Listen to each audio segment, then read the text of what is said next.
O que eu descobri dos templários? Aqui, em primeiro lugar, temos o selo da Ordem do Templo. Aqui temos a cruz templária, aqui temos 2 cavaleiros sobre um só cavalo. É notória essa imagem dos templários. Por quê? Porque isso significa que eles eram pobres, eram cavaleiros pobres. Os pobres, eles se chamavam os pobres cavaleiros de Cristo. Só que não eram pobres coisa nenhuma. Se foram, foi muito no início, porque depois eles ficaram muito, muito ricos. Os templários, os cavaleiros templários, foi uma ordem militar criada no início do século XII. Ou seja, pouco tempo depois da conquista de Jerusalém na Primeira Cruzada.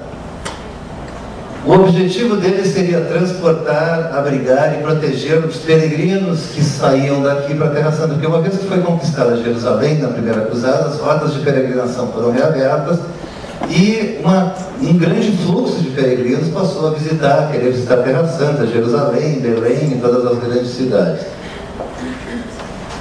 Essa foi a proposta inicial da Ordem dos Templários, Ordem dos Cavaleiros Templários, Ordem dos Cavaleiros Pobres de Cristo, Ordem do Templo, ou simplesmente o Templo. Eles eram chamados de várias formas. Eles só não eram, na época, chamados de Templários. Esse é um termo um vocábulo mais recente. Bom, quem eram os Templários? Os Templários eram monges. Monge significa, eu vivo sob uma regra monástica. E a regra monástica foi a seguinte: acorda de manhã a tal hora, faz a oração da manhã, faz o jejum, faz a meditação e depois vai fazer o treinamento e tudo regrado, horário, ou seja, repetitivo, dias de jejum, dias que não pode comer carne. Tinha uma série de aspectos dessa regra, um monte de... E ela foi escrita justamente por São Bernardo, em meados do século XII. Ou seja, os templários eram monges, mas eram também cavaleiros. Aliás, a Ordem do Templo só admitia cavaleiros formados, ela não formava cavaleiros. Ou seja, o cavaleiro que ingressava na Ordem do Templo era um cavaleiro já preparado, pronto para combater em nome de Cristo. Bem, eles eram monges, eles eram cavaleiros na medida que os templários, a Ordem começou a crescer, começaram a receber doações das mais diversas formas, sobretudo terra, que nós vivemos na época do feudalismo e a terra era a propriedade maior. Uma vez que eles transportavam os peregrinos, eles se tornaram exímios navegadores. Eles tinham cartas de navegação que eram um tesouro. Ter a carta de navegação na mão, conhecer os litorais, construtores de navios, eles foram, surpreendentemente, né, que se deveriam se voltar para isso, os caras naturalmente tiveram que se adaptar aos meios de transporte da época.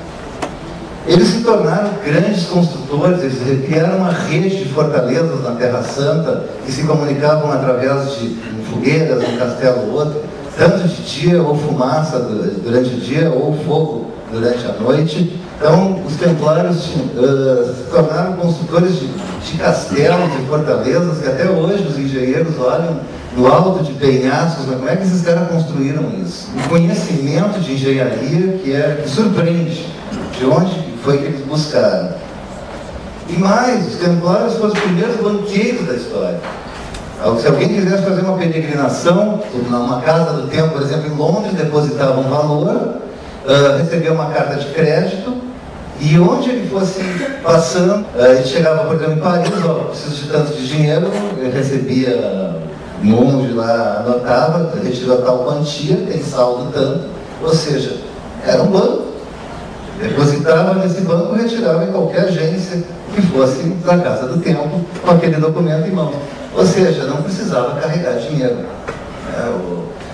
É impressionante que no século XII esse conceito já tivesse sido criado. Foram os templários os primeiros banqueiros da história. Ou seja, eles começaram a fugir desse objetivo inicial. Uma vez banqueiros, eles financiaram reis, financiaram construções. A ordem, quando foi extinta pelo Filipe Belo, o Filipe Belo era um dos maiores devedores para a ordem. Fazia questão de terminar com a ordem, porque não precisaria pagar. Os templários estavam presentes em todas as grandes cortes, tanto da Europa quanto na Terra Santa. Ou seja, não eram qualquer um, era uma ordem muito importante, eram conselheiros de reis. O mestre do templo, como chamavam na época, a gente chama hoje de grão-mestre, esse termo não existia naquele tempo.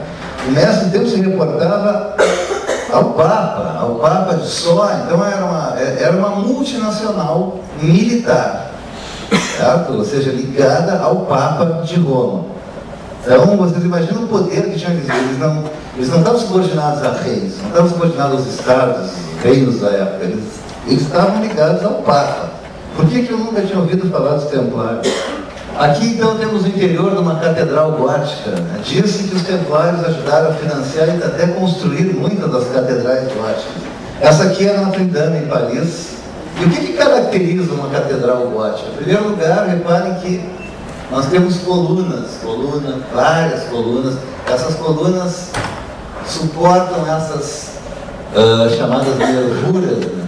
O arco gótico, esse arco típico do gótico, o arco ogival, né? Ele marca a presença, né? Ou seja, não é que nem o arco romano, que era redondo, né? Ou seja, isso permitia que a construção, que o arco abrisse mais, tivesse mais espaço. Ou seja, todo o peso da construção se dava em cima de colunas.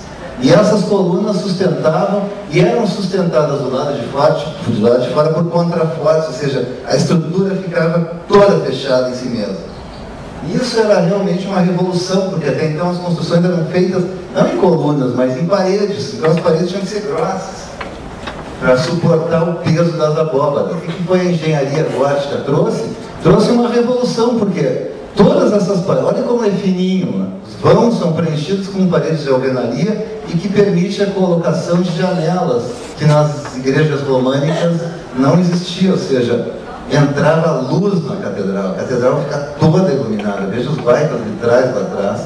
Ou seja, foi uma revolução arquitetônica e até hoje os edifícios são construídos com esse princípio. A engenharia gótica é exatamente isso. Cria-se um esqueleto e se prende.